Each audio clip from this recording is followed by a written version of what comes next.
today we're going to be working on my bike. As you remember, I had a bit of a kerfuffle, as Canadians would say, and got dinged up on the bike a little bit. Now, we ordered some parts, we talked to Lucky 7, got some stuff sorted out, and it's all finally here from what I can see. I don't know if it's going to be every part we need for the bike, but as far as surface stuff that I could tell immediately that I had to fix and replace, we've got it all. We're going to be doing that today. Probably going to have some people over here in the shop because we have some other projects we're going to work on while we're at it. You might notice there's a brandy new 2019 in the background. We're going to be doing something with that in the future too. We're going to get to work for sure.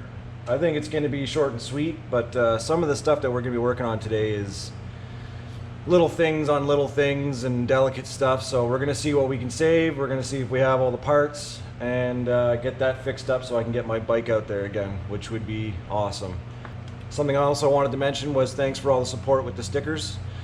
Cass and I finally sorted out a sticker design that we wanted to do. We've made some failed attempts before, but this guy here, you guys have been buying them like hotcakes, so I just wanted to thank you guys for supporting us. Stuff like this helps us do something a little extra, a little crazy, and hopefully I can start doing things by request with some funds with that. So if you want some of these stickers, you can get them through Facebook, Instagram, just private message us in any platform that you follow us on. And yeah, let's get to it.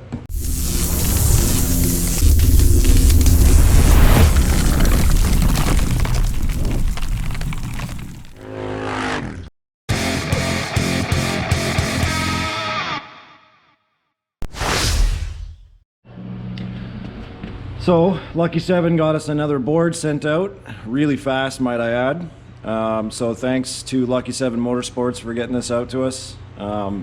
It was quick. So I also, as soon as I got it, sent it in for Line-X because that's what I did with the previous set. So now it's all Line-X'd up and ready to go. We're gonna rip off the old one, replace it with that. That's the easy fix in my opinion. We did bend some foot peg brackets and stuff, so we're gonna be fiddling with that for a while and bend those back, but this is the simple job because we already know what's going on here. I've got a new clutch cover because the corner of the Lucky 7 floorboard, when it got hit, actually broke a chunk of the clutch cover, so obviously it's not watertight anymore, so we have to fix that. That's an easy one. We've got all sorts of goodies in here. We got replacement stickers because legalities and such, but we'll get rid of those. New fender flare because that one's shattered too. Oh, what else we got here? Here's a new lock ring for the Can-Am Bead locks because I dinged the crap out of that. And it's a little warped, so I'm worried about sealing issues down the road, so I figured just get it over with. I do get a lot of questions about these. You can order them separately. You can order them in 12-inch and 14-inch. There is part numbers in the catalog. A lot of you guys really want these rims, but they are a little bit pricey. And I say a little bit, but there's aftermarket options out there for you guys too. But if you're really looking at these, they are in the catalog, they are available. And they are made for pretty well all makes and models. I've had some people say like they couldn't find them and stuff. They're in the catalog and they're all separate part numbers. So you actually have to order 16 bolts, that's one part number. You have to order the bead lock, that's one part number. The little hubcap portion that covers your nut is actually another part number, and so is the rim. But they are available and they are out there. You just gotta take a look in the catalog and tell your dealer what's up. Mainville ATV told you. I got a new seal. That's for the clutch cover. All sorts of goodies in here. I had to order all sorts of different bolts for the racing pegs. There's some decals in here too that I needed for the clutch cover because if I'm gonna do it, I want it to look like the day I bought it. These are some spacers and stuff for the foot pegs. Lots of little bolts, carriage bolts. I actually lost part of my heat shield. That's what that part is there. So that's there. Yeah, lots of little stuff. As you can see, the list is significant. Spent a few bucks anyway, but not too bad. I think I ended up, it was like 600 bucks and the fender itself. Now, there's some portions here. I'm gonna try and save the mud flap, obviously, the bracket that holds my lights. So all of that. I think a lot of this is just gonna be tedious little tiny work, like just little things. Some of them seem to be rivets, maybe. I haven't quite dug into it yet, but we're gonna dig into it anyway. And obviously the floorboard, which I've shown you guys before. There's a big hole on the side of my case here, which is not good, so that's getting replaced. And when I'm done, geez, I gotta clean this. Just lots of remnants after I let it thaw, and it sat in here for a while, and we were doing other projects like Costa Rica and stuff like that. If you haven't seen those videos, take a look at our video list and catch up on some of that stuff. But yeah, so we're gonna get to work on this. Like I said, I'm gonna have some people coming over. Scott's gonna be here. That's the owner of that bike there, which we also did a video on. Hello, wife. Hey. And yeah, anyway, we'll start digging into it, take a look at what has to happen. I guess we'll start by taking easy stuff off and get some shit out of our way. How are you, wife? Are you excited? I am. Spring's almost here. We're almost done with 4th winter. We've only got like 1.5 to 2 feet of snow left, which is great. Woo, I'm spinning. My camera lady, doing her best. Not really dressed for helping today. It's all right. Just Poor hold planning. the camera. Ooh. A lot of people are actually interested in knowing how this was going to go. I think it'll just be annoying and tedious more than anything, not actually hard or anything, but yeah. Still have cattails and mud and dirt everywhere. We let this thing thaw to get rid of like Oh, I the just ice cut off your age. face. My bad. I was looking at, yeah. We had one job cast. But yeah, a lot of people had wondered. I don't even know what part I'm at. But anyway, let's just tear this thing down. There we go. So this guy, best tool in the world. They're all the best tool in the world. I like tools. You're the best tool in the world.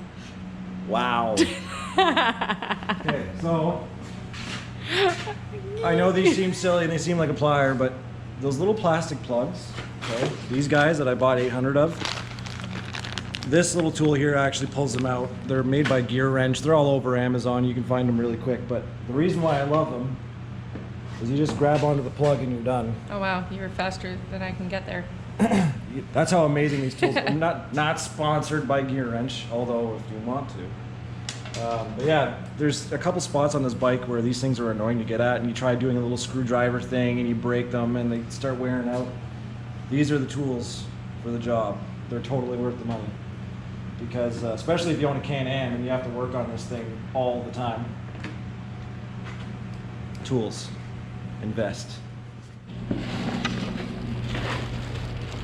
So this guy here, I don't know how I lost it, but it vibrated out of there. I don't know if I got hit and it just disappeared or what, but What's it from?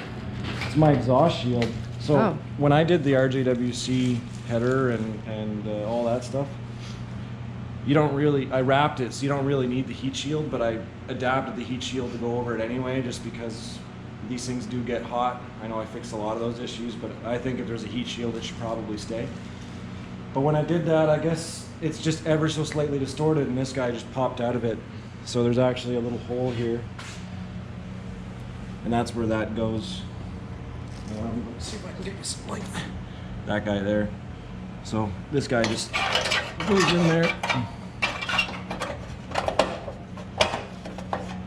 and that's what's supposed to be there. Repair number 1. Done. All right. Well, it's been good, guys. No. Just shut her down. So it kind of looks like Hold it this way.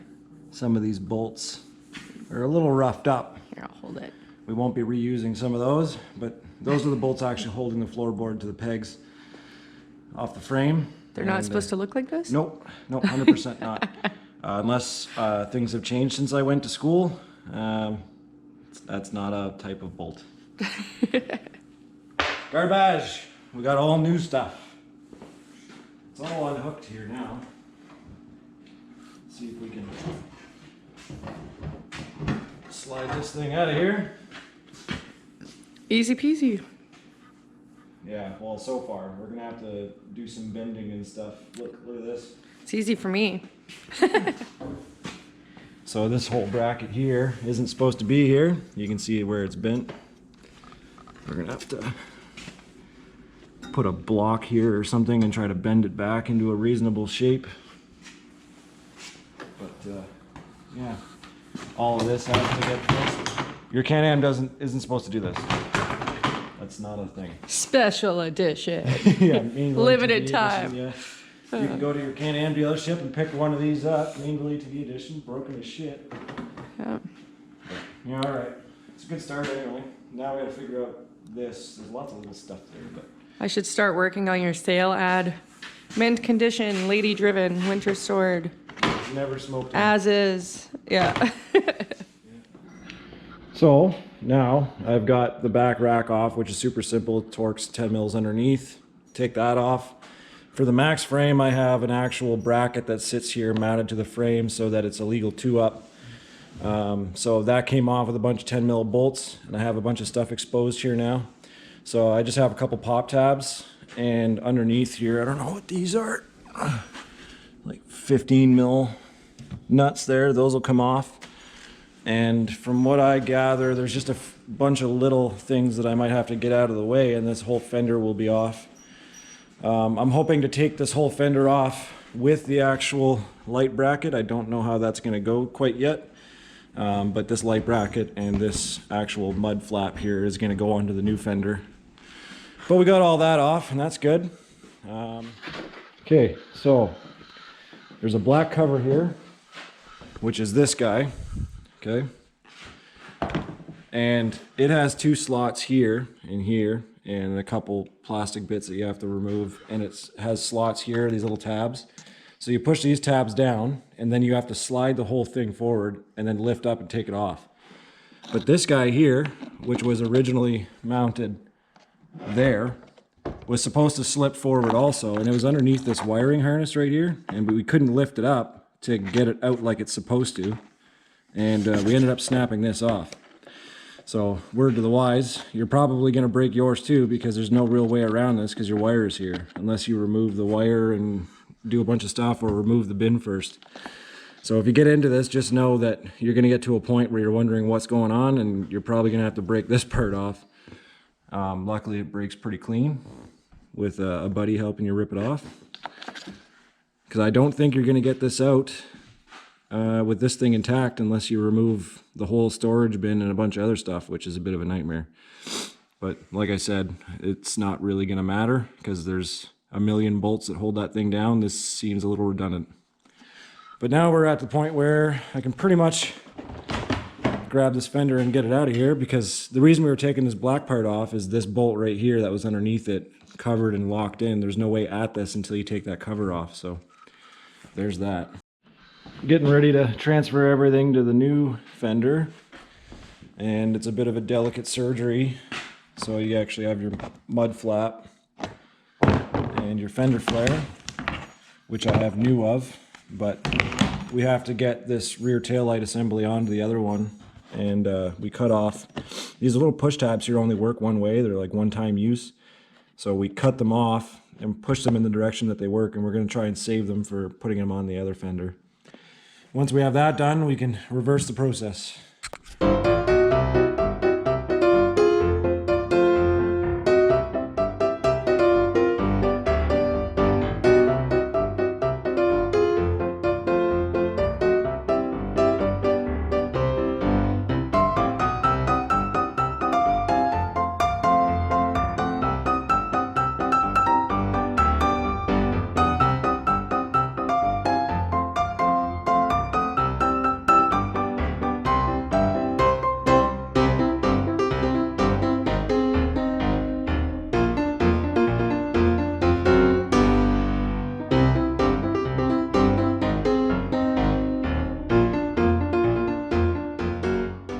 So we got everything back onto this guy, and everything's actually quite nice. I think I did a better job than when they installed it on my bike originally.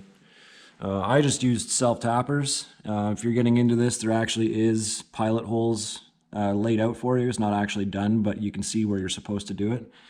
And then you just have to drill out the one hole for this guide peg thing here. And everything's clipped up and good to go. We wrestle this thing back on, go backwards. But first I'm actually gonna get into taking the clutch cover off, looking at the belt, and putting the new one on with the new seal and everything, clean it up. Because I got a nice amount of room. And I'll see if I can roughly bend this bracket back. Luckily it's not really doing anything. It does support a little bit, but these guys here do most of the support.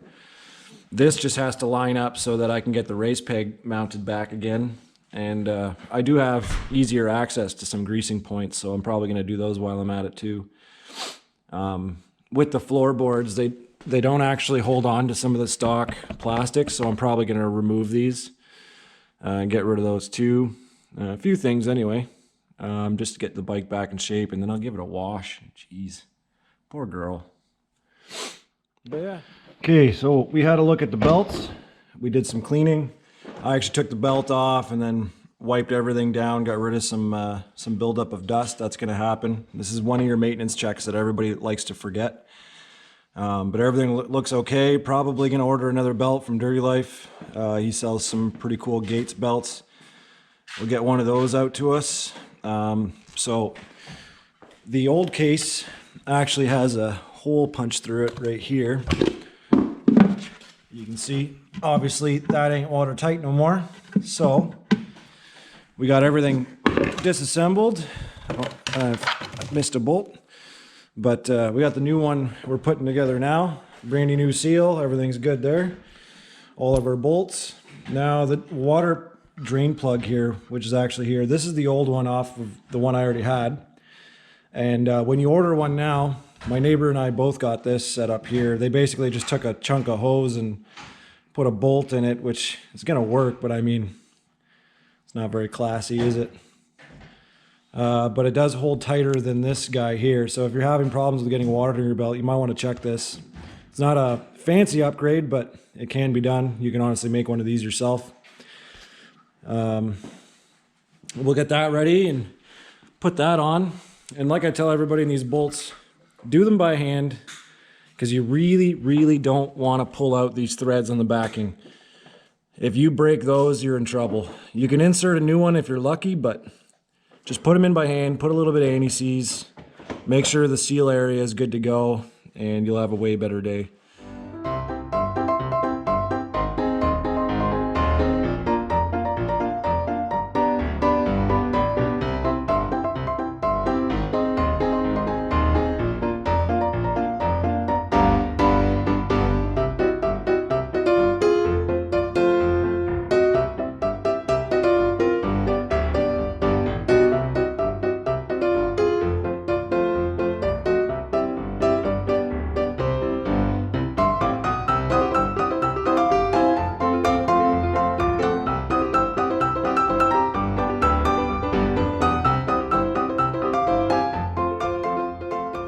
Okay, so we've got the back rack on and the fender. We're gonna get everything lined up here. Everything's plugged in and ready to go. So that all went really well, actually. And now we got to fight with this guy and get the floorboard on there. Everything's a little tweaked, so we're gonna have to get some straps and bend things back into place. This guy wasn't as bad as I thought. It's good to go, I believe. We're gonna find out in a moment. But once the floorboard's on, we'll be cruising and finish greasing and then clean this thing, and away we go. So there's the fender all installed. We've got the Lucky 7 floorboard back on. All the holes actually lined up on top, but we ended up doing the way we originally installed it and basically bolted in the race peg bracket and then used a ratchet strap to sink this thing in and put our carriage bolts into the frame here. So everything's solid that way. And now it's just on to putting the rest of the little bits together, maintaining it, and then taking it out for a wash. Okay, so we've got everything buttoned up top. Removed the stickers because I had all the rest of them gone, so they might as well disappear. Greased all the zerks and checked all the fluids. Everything's good. I like to do a little maintenance, especially when everything's torn apart. So now it's just getting on to the bead lock that's broken. I'll take the air out of that, replace the ring, take a look at the rim another time, and then it's safe to say that we can pull this thing out of here. So obviously I'll have a video of that. I still got to rinse a lot of this junk off, so that's good, man. Away. So we're getting ready to pull this ring off. Luckily, I think it's just the ring that's damaged. So I'm gonna pull the air out of it, and if you haven't seen how to do that in your valve stem, this little tool here pulls your valve stem out, the inner core. And once you have that out, you can let the air out. Now, the nice part about the bead lock is the back is the only side of the rim that's actually beaded, and this side is locked. So I pull the ring off, and then I basically reinstall the ring and fill it up with air, and everything's good. So it'll be really easy. I'll show you here. So this little guy, put it in your valve stem. It's gonna get loud, honey.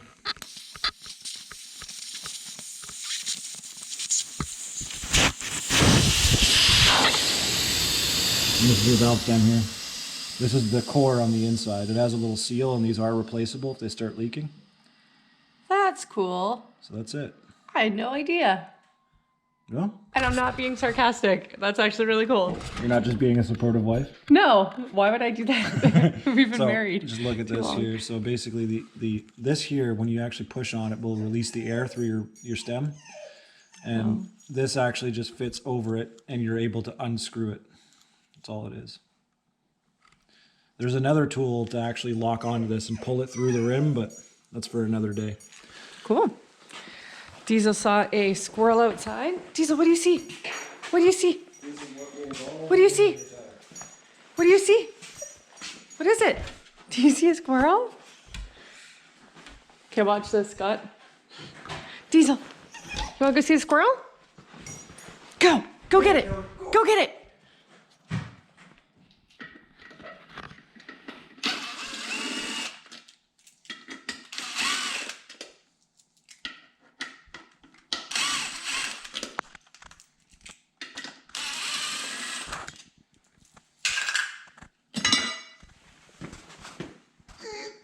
My back. Ouchie.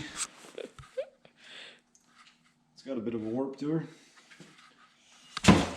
Now the big question is, how'd she do?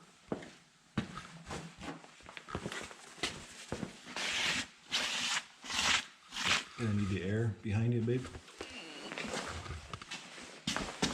But there's air all around us. Safety squints, everyone. Do you want-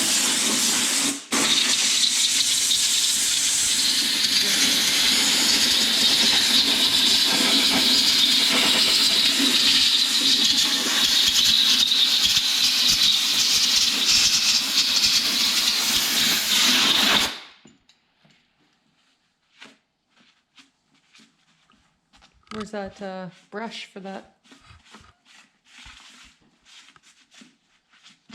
Don't do what I do. Do as I say. I wore mine. I'm on the internet. You have to believe me. Do everything I do because I'm an expert. Oh my god.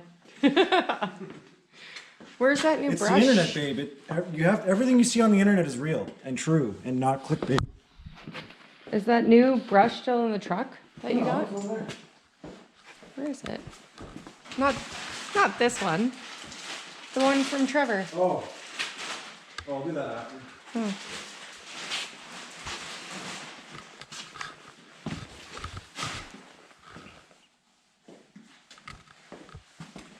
We're gonna have to watch our own video to remember that. I think it was 92 Newton meters to lock this down proper. But since it's been locked before, it's gonna be pretty easy. Just take your time.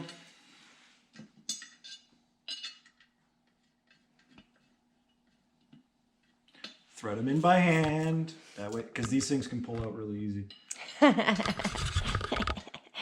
That's, oh my God, nope, that's not going on. And if it is, I'm just gonna make that so much worse for you. Everyone goes, Kyle, how did you score that for a wife? That's why.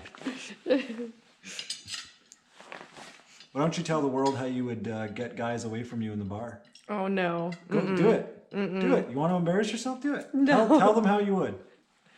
I never had to. Wow. This is going to be a long party. So I made up a fake laugh that if guys didn't get the hint, not when, like I had thousands of guys lining up, but it was at well, least, who knows? It was at least 2. It was at least 2, plural. Yeah. I would like laugh this obnoxious laugh and they'd be like, oh my God. I am not going to show my face while I do it because you don't need that. But it was like a, I haven't done it in forever. That's good to know that you haven't done it forever. Oh yeah, no, you know. You haven't had to. Yeah, we live in Renfrew now, so. Yeah. Pickings are slim. We can cut that whole last part Not out. everyone looks as good as me in a plaid jacket. Mm-hmm. Debatable. Am I supposed to have extra bolts? Said no mechanic ever. Okay, turn that thing off before I have to edit for 9 hours. You do have to edit for 9 hours. Yeah, probably. What do you need, babe? 17 mil. My partner sucks. 17 mil, and I'm gonna swap it for the fucking half-inch one.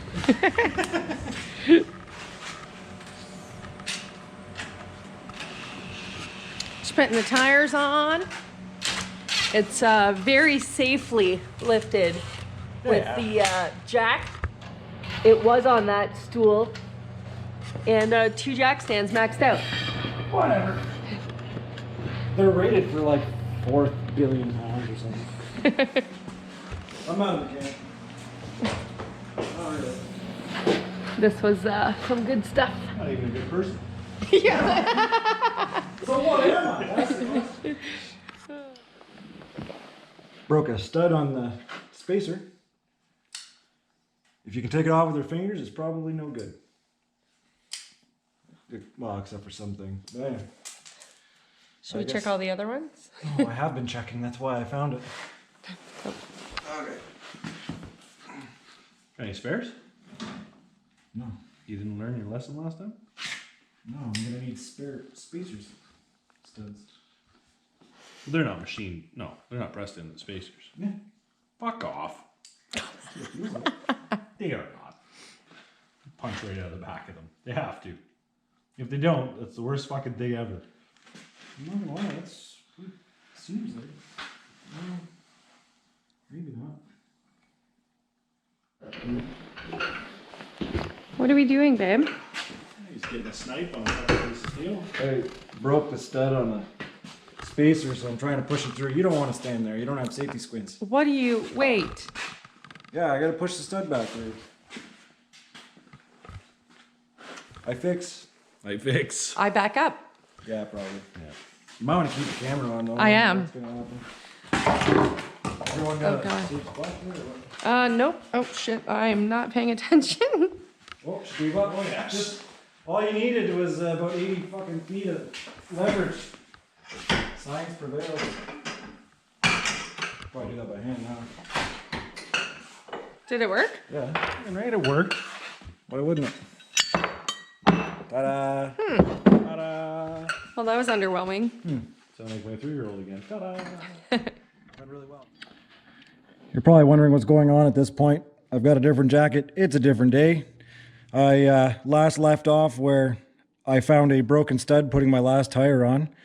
This is an M10 by 1.25 thread pitch stud. It's pressed into the back of the spacer.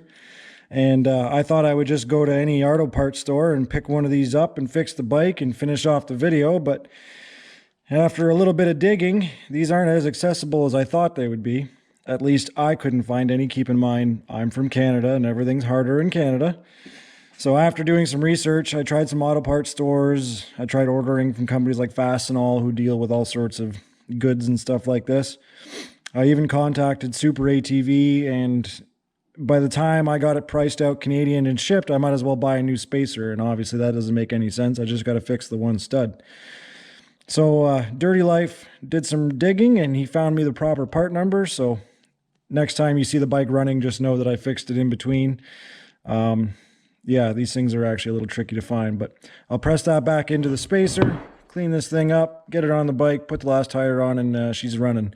So after everything I fixed in the shop, as you saw, this is what is keeping my bike down. And it is what it is.